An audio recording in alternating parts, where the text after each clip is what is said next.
أعوذ بالله السميع العليم من الشيطان الرجيم من همزه ونفخه ونفسه لتجدن أشد الناس عداوة للذين آمنوا اليهود والذين أشركوا قال النبي صلى الله عليه وآله وسلم لا تشد الرحال إلا إلى ثلاثة مساجد المسجد الحرام ومسجد النبي صلى الله عليه وآله وسلم ومسجد الأقصى أو كما قال النبي صلى الله عليه وآله وسلم.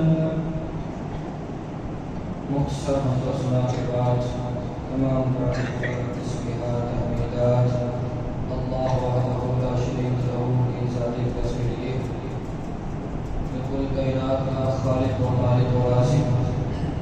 درود و سلام خیر و جہان امام الانبیاء امام المرسلین سید المرسلین امامنا فی الدنیا و امامنا فی الآخرہ جناب محمد رسول اللہ صلی اللہ علیہ وآلہ وسلم کی ذات تصویر.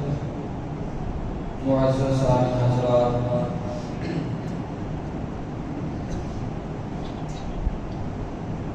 اس دنیا میں سب سے بدترین تو وہ یہود ہیں، یہودی ہیں کہ جن کے بارے میں قرآن کی بیشتر آیات ان کے خلاف ہم ہر نماز کی ہر رکعت میں دعا کرتے ہیں غیر المغضوب علیہم کہتے ہیں. یعنی ایسی قوم ہے کہ جن پر اللہ رب العالمین کا عذاب نازل ہوا، طرح طرح کے عذاب اس قوم پر آئے اور اللہ کا غصہ ہے اس قوم پر. سب سے بدترین اور سب سے زیادہ مسلمانوں کو نقصان پہنچانے والے مسلمانوں کے ابدی اور ازلی دشمن وہ اہل یہود ہیں.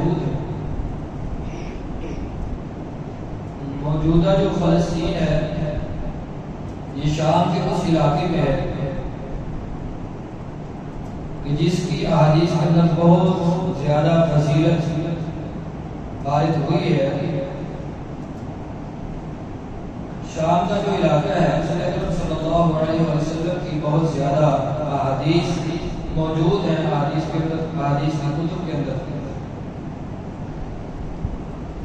اور اس کو یہ اعزاز حاصل ہے کہ انبیاء علیہ السلام کی کثرت اسی علاقے کی طرف مبعوث ہوئی، بلکہ اکثر انبیاء علیہ السلام نے ہجرت کر کے اسی علاقے کو اپنا مسکن بنایا ہے، جن میں سیدنا ابراہیم علیہ السلام ہے، سیدنا اسحاق علیہ السلام، سیدنا یعقوب علیہ السلام اور سیدنا یوشع علیہ السلام جیسے برگزیدہ انبیاء علیہ السلام.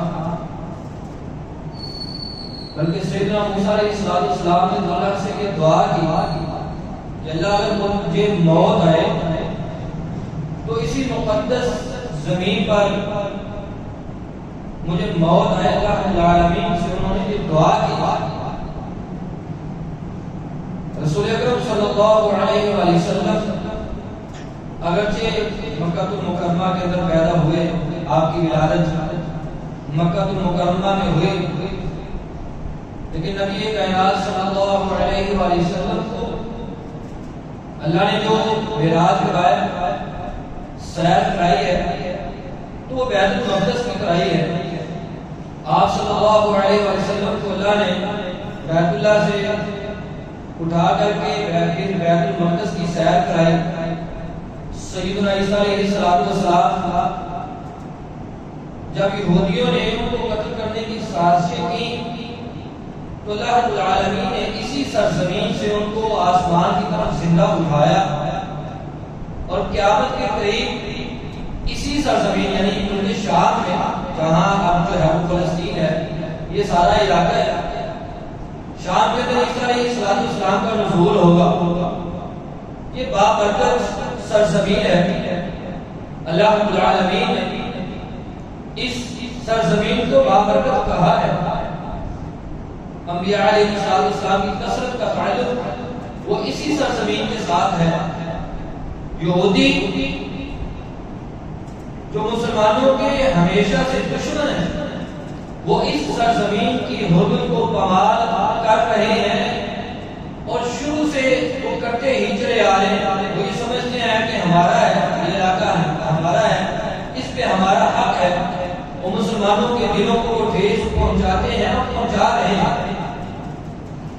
تو یہ جو سرزمین ہے، سب سے پہلے تو ہمیں اس کے بارے میں معلوم ہونا چاہیے کہ اس کی قرآن و حدیث کے اندر فضیلت کیسی ہے، اس کا مقام کیا ہے، مسلمانوں کے نزدیک اس کی حیثیت کیسی ہے. سب سے پہلے تو ہمیں یہ جاننا ہوگا، ہمیں یہ معلوم ہونا چاہیے کائنات میں سب سے پہلا جو اللہ کا گھر ہے وہ اس زمین پہ جو گھر ہے زمین پر بنایا گیا وہ مسجد الحرام ہے. سیدنا ابو ذر رضی اللہ تعالی عنہ وہ فرماتے ہیں میں اللہ کے رسول صلی اللہ علیہ وسلم سے پوچھا، اللہ کے رسول اس زمین پر سب سے پہلا اللہ کا گھر کون سا ہے، مسجد کون سی ہے؟ تو نبی کائنات صلی اللہ علیہ وسلم نے فرمایا کہ وہ مسجد حرام ہے یعنی بیت اللہ ہے.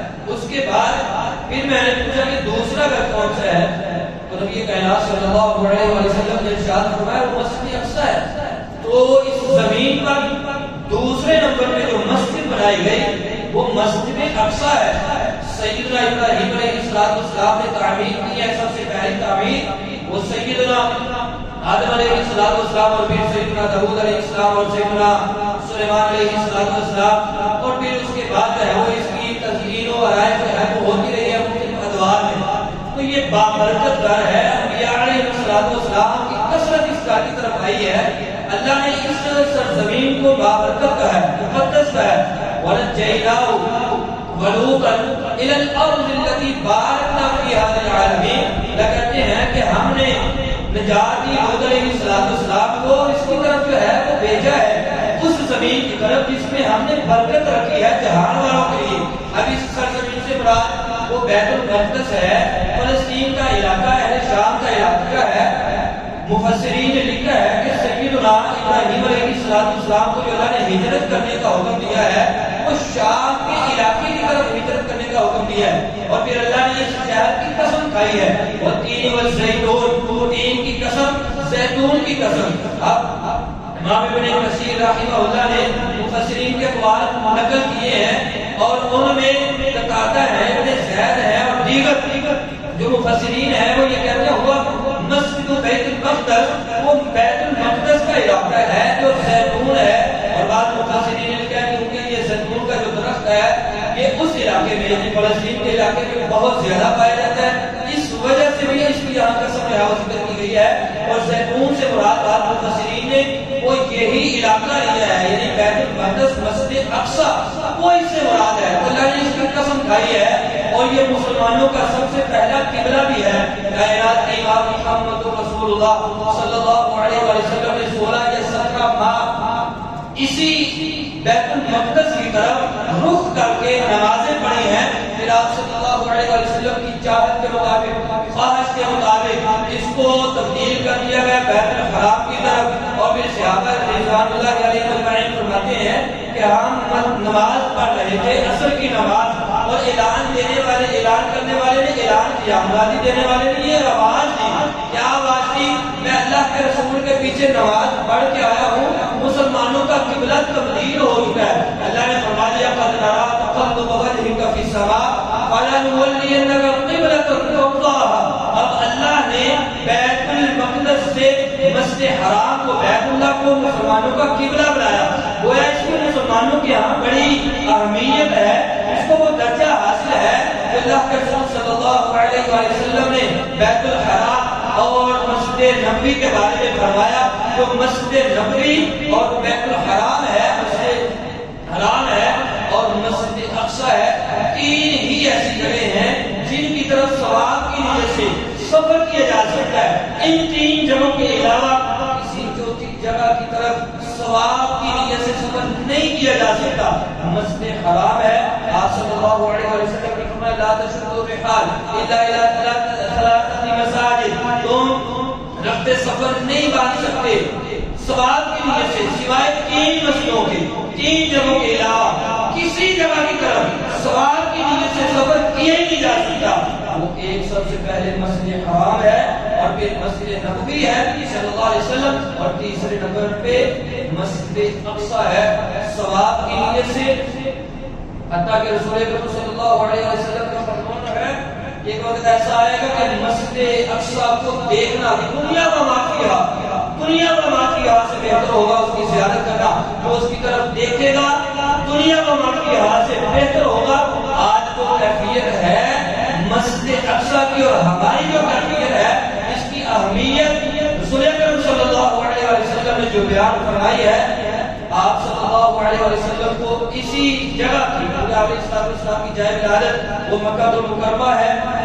آپ علیہ السلام نے فرمایا میں بیت اللہ کے اندر لیٹا ہوا تھا، برات کو بلایا گیا، برات لایا گیا، مجھے اس کے اوپر جو ہے وہ بٹھایا گیا، مسجد اقصی لے جایا گیا، جا کر کے انبیاء کی جو امامت کروائی ہے وہ بھی مسجد اقصی میں کروائی ہے۔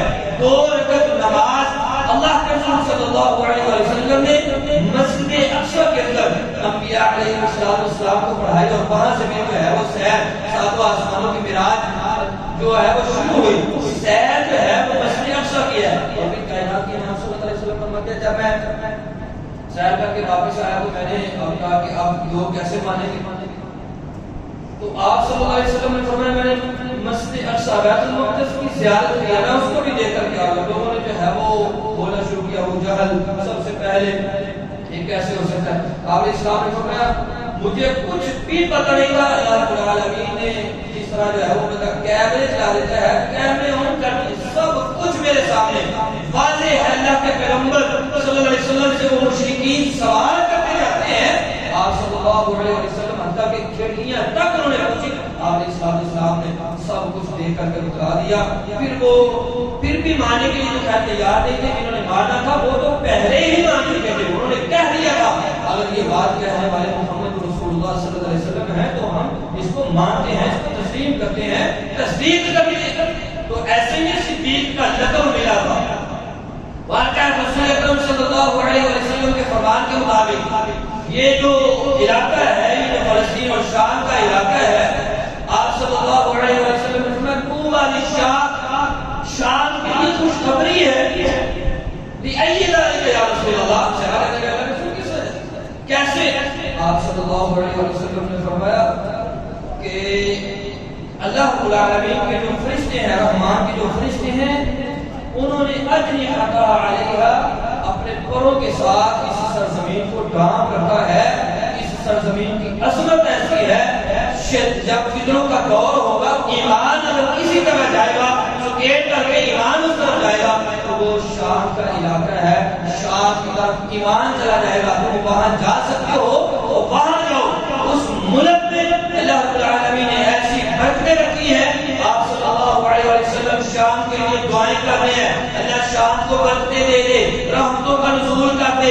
یہ ایسا علاقہ ہے دجال 4 جگہوں پہ نہیں جا سکے گا قیامت کے قریب۔ جب دجال آئے گا 4 جگہوں پہ دجال نہیں جا سکے گا۔ سب سے پہلے مسجد حرام ہے، مسجد نبوی یعنی مدینہ المنورہ ہے، مسجد اقصی ہے، اور کوہ طور ہے۔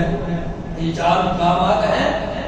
دجال ان جگہوں کی طرف جائے نہیں سکے، اور پھر دجال کو عیسیٰ علیہ السلام جب قتل کریں گے تو اسی سرزمین جس کے الفاظ ہیں رسول اکرم صلی اللہ علیہ وسلم نے فرمایا کہ فیقلقو عیسیٰ علیہ السلام دجال کو ڈھونڈیں گے، دجال کو جب وہ پالیں گے تو باب لد ہے جو فلسطین بیت المقدس کے قریب ہی یہ دروازہ ہے، اس جگہ پہ دجال کو سیدنا عیسیٰ علیہ السلام قتل کر دیں گے اس سرزمین کے اندر۔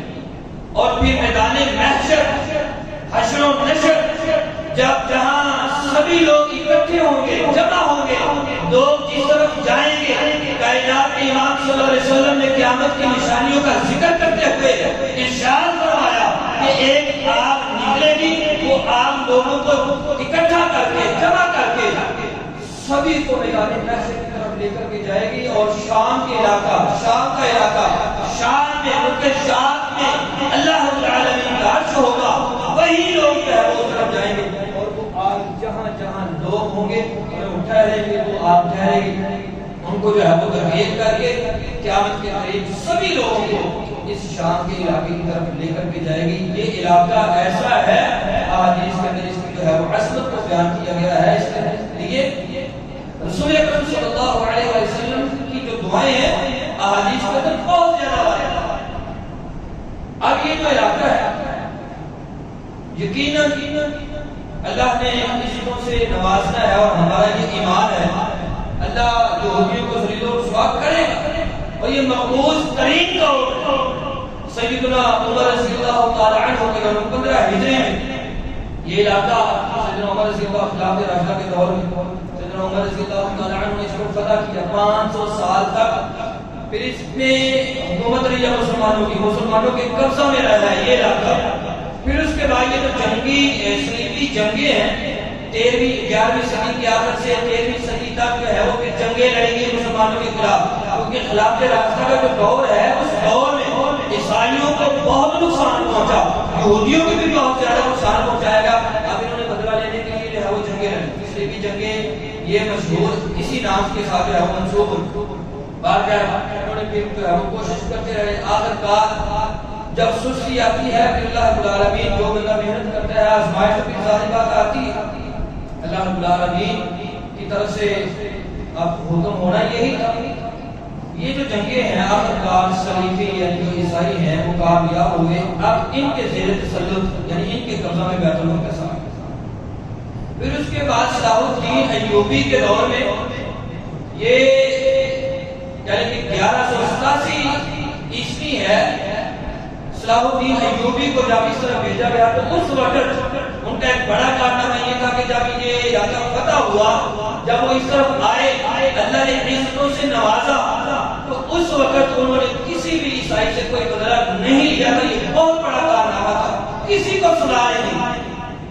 700 سے زائد سال پھر مسلمانوں کے زیر تسلط یعنی مسلمانوں کا اس پہ قبضہ رہا، اللہ رب العالمین کی طرف سے جو ہے وہ یہ انعام تھا مسلمانوں کو، ساری بات ہے کہ مسلمانوں کے اندر جو ہے وہ جس طرح کا ماحول اور جو عیاشی مسلمانوں میں آئے، آج ساتھ پھر یہودی جو ہے یہ خبیث ترین قوم ہے، کوئی ایک بھی دور ایسا نہیں ہے کہ کسی نہ کسی ان کی سازش کی وجہ سے کسی نہ کسی ملک نے ان کو اپنے ملک سے نکالا رہا۔ 1948 میں جو امریکہ ہے اور برطانیہ ہے اور دیگر جو ممالک تھے جو مسلمانوں کے خلاف تھے، ان کی عالمی جو سازش تھی نا، اس سازش کے تحت یہودیوں کو فلسطین کا جو علاقہ ہے وہاں ان کی ریاست قائم کر دی۔ 1948 کے بعد یہ بات سمجھنے والی ہے اور ہمیں اپنے بچوں کو یہ سمجھانا چاہیے کہ اسرائیل نام کا کوئی ملک ہے نہیں۔ ہم نے تو آج تک سب سے مضبوط ترین موقف کسی کا ہے اس بارے سے، آج تک مختلف ہے جاہل قسم کے لوگ ہمارے اوپر مسلط ہیں، ہم نے اس کو تسلیم ہی نہیں کیا کہ جب تک یہ فلسطین کے جو حقوق ہیں ان کا جو ان کے زیر تسلط جو ہے وہ علاقہ ہے، جب تک اس کو نہیں چھوڑتے ہم اس کو ملک جو ہے وہ تسلیم کرنے کے لیے تیار ہی نہیں۔ اور آج بھی جو پاکستان کا پاسپورٹ ہے اس کے اوپر جو ہے وہ اسرائیل کے علاوہ ہر ملک کی طرف جو ہے یہ پاسپورٹ لے کر کے جایا جا سکتا ہے اسرائیل کے علاوہ، کیونکہ ہم اس کو تسلیم نہیں کرتے۔ آہستہ آہستہ یہ ظلم و ستم بربریت کا مزاج ہے وہ انہوں نے گرم رکھا، مسلمانوں پہ مزید ظلم ڈالتے رہے۔ آج سوشل میڈیا کا دور ہے، اللہ کی قسم یہ دکھ کی باتیں ہیں، آج دیکھیں تو صحیح ہماری وہ مائیں اور بہنیں چھوٹے چھوٹے بچے ہیں وہ کس طرح کے الفاظ پکارے ہیں، ان کو آج بھی اگر وہ آوازیں دیتے ہیں تو وہ کہتے ہیں۔ پچھلے دنوں جو ہے وہ ایک بندے کے کلپ سنا، یہ دو دن پہلے کہہ رہا تھا آج بھی اگر ہمیں امید ہے نا کسی پہ تو جو پاکستان کی عوام ہے نا اس پہ ہے، تو انشاءاللہ اللہ کی رحمت اور توفیق کے ساتھ ہم اگرچہ مستضعفین فی الارض ہیں، کمزور ہیں، یہ اگرچہ کام ہے حکمرانوں کا، ہماری فوج کا، نہیں جاتے، اللہ کی قسم ہے کہ اگر آرڈر کرے ہمیں دے دے، ہم عزت کی موت مر مرنے کے لیے تیار ہیں. یہ اگر نہیں کر سکتے تو کل قیامت کے دن جب کائنات کے امام صلی اللہ علیہ وسلم کے سامنے اس بچی کے جو الفاظ تھے جو روڈ کے اوپر لکھے ہوئے تھے، میں جا کر کے اپنے رب کو شکایت لگاؤں گی، اللہ کی قسم ہم نمازیں پڑھ رہے ہیں، سب کچھ بڑے آسان طریقے سے اس کو ادا کر رہے ہیں، عبادات ہے، وہ ان کے پاس آ جا کے صرف پتھر ہیں، ان کے سامنے جو ہے وہ بڑے بڑے مسائل ہیں، وہ پتھروں کے ساتھ ان کے ساتھ مقابلہ کر رہے ہیں. بحیثیت قوم ہم بے حس ہیں، اللہ کی قسم یہ بے غیرتی ہے، عزت نہیں ہے. عزت تب ہے وَمَا لَكُمْ لَا تُقَاتِلُونَ فِي سَبِيلِ اللَّهِ. تمہیں کیا موت پڑی ہے، تمہیں کیا ہو گیا کہ تم اللہ کے راستے میں جہاد نہیں کرتے؟ نکلتے کیوں نہیں ہو؟ مِنَ النِّسَاءِ وَالْوِلْدَانِ وَالْمُسْتَضْعَفِينَ. ان لوگوں کے لیے جو کمزور ہیں، بچے ہیں، عورتیں ہیں، ان کو ذبح کیا جا رہا ہے، بمباری کی جا رہی ہے، مسلمانوں کے گھروں کو تباہ و برباد کیا جا رہا ہے. پھر مسلمانوں کو اللہ کی قسم ہے دہشت گرد قرار دیا جاتا ہے، مسلمانوں پہ ہی ظلم ہے، بربریت ہے. اللہ کی قسم آج اگر ہم ان کے لیے آواز نہیں اٹھائیں گے، ان کے حق میں دعائیں نہیں کریں گے، نہیں بولیں گے، طاقت ہونے کے باوجود میں آدم ان کے لیے کچھ نہیں کر رہا، اللہ کی قسم کر قیامت کے دن ان کا مقابلہ اور سامنا کیسے کریں؟ ڈوب مرنے کا مقام ہے مسلمانوں کے لیے. 18 ممالک مسلمانوں کے ابھی تک کچھ بھی نہیں کہہ سکے. وہ انڈیا ہے، وہ کہتا ہم اسرائیل کے ساتھ ہیں، وہ امریکہ ہے، وہ کہتا ہے ہم اسرائیل کے ساتھ ہیں. اور یہ مسلمان ہیں کہ جن کو رب نے آرڈر کیا ہے وَمَا لَكُمْ لَا تُقَاتِلُونَ فِي سَبِيلِ اللَّهِ. تمہیں کیا ہے، تم اللہ کے لیے نہیں کرتے. کن لوگوں کے لیے الذین یقولون ربنا اخرجنا من هذه القرية الظالم اهلها واجعل لنا من لدنك نصيرا واجعل لنا من لدنك وليا ولا نصيرا. كما قال اللہ کہ جو لوگ یہ کہتے ہیں اللہ اس بستی کے رہنے والے بڑے ظالم ہیں، بڑے ظالم ہیں، رونگٹے کھڑے ہو جاتے ہیں. چھوٹی چھوٹی بچیاں، چھوٹی چھوٹی بچیاں آوازیں دے رہے ہیں، مسجدوں میں جا کر کے آوازیں لگا رہے ہیں ہماری مدد کے لیے نکلو. مجرم ہے، اللہ کی قسم ہم مجرم ہیں. کل قیامت کریں ان کے سامنے اور کائنات کے امام صلی اللہ علیہ وسلم کے سامنے کیسے پیش کریں؟ نماز پڑھ لی ٹھیک ہے، روزے رکھ لیے ٹھیک ہے، عبادات کر لی، مسجدوں میں آسانی سے آ کر کے عبادت کر کے چلے گئے اور ہم سمجھتے ہیں ہمارا ایمان کمپلیٹ ہے. اللہ کی قسم اگر یہی بات ان پہ ظلم و ستم ہوتا رہا، ظلم کے خلاف آواز نہ اٹھا سکے تو سمجھ لیجیے یہ نمازیں، یہ روزے، یہ عبادات ہمارے کسی کام کے نہیں ہوں گے. وَاتَّقُوا فِتْنَةً لَا تُصِيبَنَّ الَّذِينَ ظَلَمُوا مِنكُمْ خَاصَّةً. اس فتنے کے لیے، اس ظلم کے خلاف لا يحب الله الجهر بالسوء من القول الا من ظلم. مظلوم بندہ تو اپنی آواز جو ہے وہ بلند کر سکتا ہے، ظالم کے خلاف وہ اپنی آواز کو بلند کرے گا. بحیثیت قوم بے حس رہنا، کچھ بھی نہیں کر پا رہے، کچھ کر بھی نہیں رہے. ویڈیوز دیکھتے ہیں، ہماری تو کیفیت ایسی ہے کہ جب ابابیل لیکن کہتے ہیں جب کچھ نہ کچھ اللہ کی طرف تعلق ہو، اللہ کے ساتھ کچھ نہ کچھ تعلق ہو، وہاں ابابیل آئے. دعائیں قبول بھی انہیں کی ہوتی ہیں جن کے دل میں کچھ نہ کچھ ایمان ہو، وہ لڑ رہے ہیں، شہید ہو رہے ہیں، لیکن ہم دس سے مس نہیں ہوتے. انما المؤمنون اخوہ. اللہ فرماتے ہیں مومن آپس میں بھائی بھائی ہیں. مثل المؤمن کمثل الجسد الواحد. مسلمان بندے کی مثال ایک جسم کی مانند ہے، پاؤں پہ بھی کانٹا چبھ جائے پورا جسم تکلیف محسوس کرتا ہے. مسلمان پوری دنیا میں کسی بھی علاقے میں ہو، کہیں بھی ہو، مسلمان کو تکلیف ہوتی ہے تو دوسرا مسلمان اس کی تکلیف کو محسوس کرتا ہے. بتلائیں کس کو تکلیف ہوتی ہے؟ کیا ہم آج ایک جسم کی مانند ہیں؟ کیا اس ظلم کے خلاف آواز بلند کر رہے ہیں؟ ان کے لیے ہمارا کردار کیا ہے؟ وہ ہمارے حکمران تو بزدل ہیں، وہ تو اتنے بے غیرت ہیں، اللہ کی قسم آواز اٹھانا تو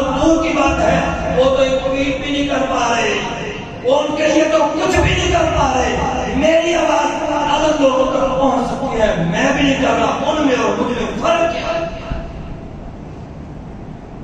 وہ علاقہ مسلمانوں کا، زمین ساری مسلمانوں کی ہے، وہ چند لوگ ان کے سامنے سیسا گلئی دیوار کی طرح ڈٹے ہوئے اور ہمارے رونے ختم ہی نہیں ہو رہے، وہ بیچارے شہید ہو رہے ہیں، دربار ٹوٹ رہے ہیں، برباد ہو رہے ہیں، مسلسل پچھلے کئی دنوں سے بیماری کی جا رہی ہے، لیکن اس کے باوجود اور پھر سوشل میڈیا دیکھیں نا، اسرائیل کے حق میں بڑے لوگ نکلے، اسرائیل کے حق، پاکستانی بڑے بڑے دانش، یہ ان کا جو ہے وہ قصور ہے، یہ کریں، حماس والے انہوں نے یہ کر دیا، ان کو لڑنا نہیں چاہیے۔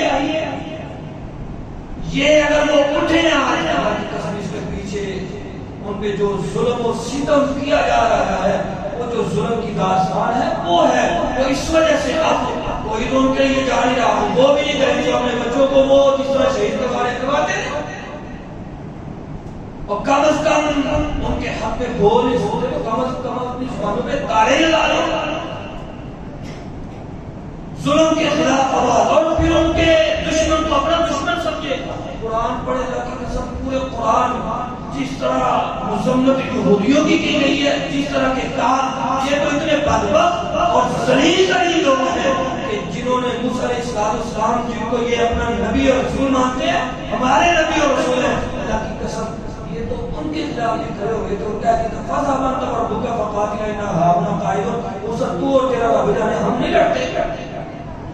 اللہ نے ان کو نجات دی، جب انہوں نے سمندر کو پار کیا، سب سے پہلا کام جو موسیٰ علیہ السلام سے کہا، بدتمیزی کی انتہا کر دی، اللہ کے پیغمبر موسیٰ ہمارے لیے کوئی بچڑا ہی بنا دو جس کی ہم عبادت کرنی شروع کر دیں، عبادت کرنی تھی، رب کی نجات اس نے دی ہے۔ موسیٰ علیہ السلام تو نبی بن کر کے آئے ہیں، جو معجزہ تھا، اتنا بڑا معجزہ، سمندر کا پانی بھی جو ہے وہ اللہ نے روک دیا ہے اور ان کو ذلیل و رسوا کیا۔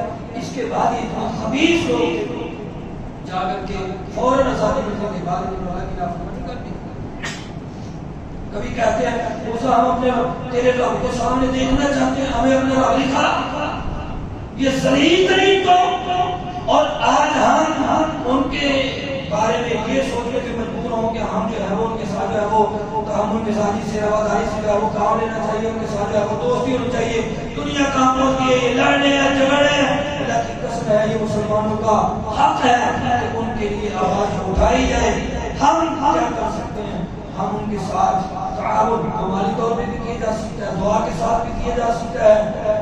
رسول اکرم صلی اللہ علیہ وسلم کے 70 قاری جب شہید کر دیے گئے، جو غال اور زکوان ہم وہ قبیلے تھے، تو آپ علیہ السلام پورا مہینہ ہر نماز کے بعد 5 نمازوں میں انہوں نے نافلہ کر کے ان کے لیے بددعا کیا ہے، ان کو تباہ و برباد کرتے، ذلیل و رسوا کرتے، انہوں نے میرے صدر کو رات کو شہید کر دیے، تو کم از کم اور کچھ نہیں تو ہمیں ہر وقت ان کو اپنا بھائی سمجھے، ان کی تکلیف کو اپنی تکلیف سمجھے۔ جب تک ہم ان کی تکلیف کو اپنی تکلیف نہیں سمجھیں گے، ہمارے دل سے جو آواز ہے وہ نہیں نکل پائے گی، وہ ہمارے اپنے ہیں، ہمیں اپنوں کو اپنی دعاؤں میں کم از کم یاد رکھنا چاہیے، جو بے حسی ہے اس کو کم از کم جو ہے وہ پیچھے رکھنا چاہیے، اس کو ختم کر کے ہمیں غیرت کا جو ہے وہ غیرت مند انسان بننا چاہیے، غیرت مند مومن بننا چاہیے، غیرت مند انسان بن کر کے ان کے لیے کم از کم آواز اٹھانی چاہیے، دعا کرنی چاہیے۔ ابھی نماز کی جو ہے وہ دوسرے پروگرام انشاءاللہ ان کے لیے تو ناشتہ بھی کریں گے، ان کے حق میں دعائیں، اور جو یہودی غاصب ہیں اللہ رب العالمین سے یہ التجا کریں گے کہ اللہ ان کو دنیا کے اندر عبرت کا نشان بنائے، اللہ ان کو ذلیل و رسوا کرے۔ آخر دعوانا